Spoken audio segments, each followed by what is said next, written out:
Ağaç ağaca bakar, arasından su akar. Akar için farkı yok, ikisinden yakar.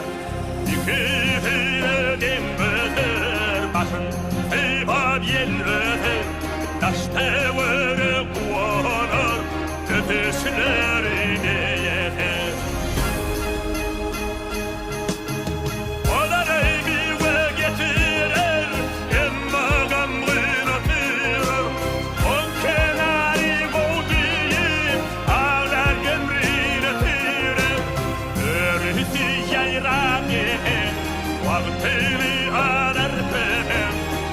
Kenar sağaladı, ağam sarıdır çeper.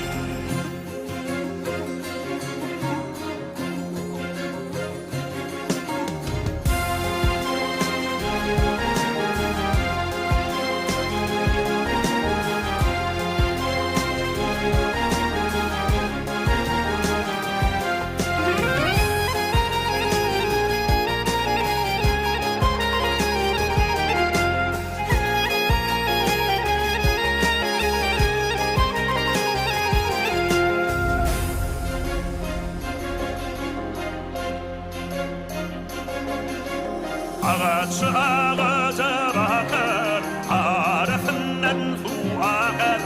Akar için farkı yok, ikisinden yakar.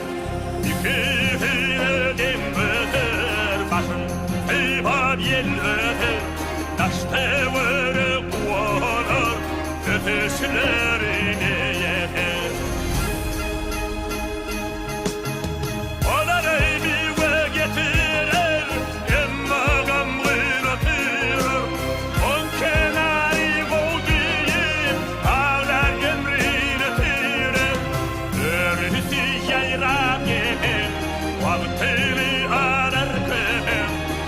Kenar sağaladı, ağam sarıdır çeper.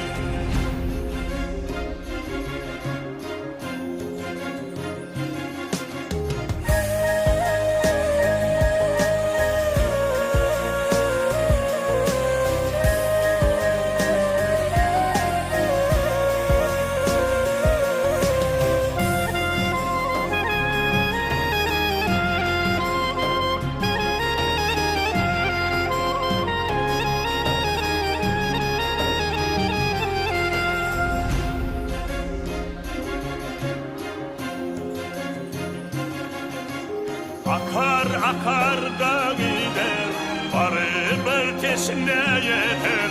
Haydi kenar bu diye, ağaçlar tükürede.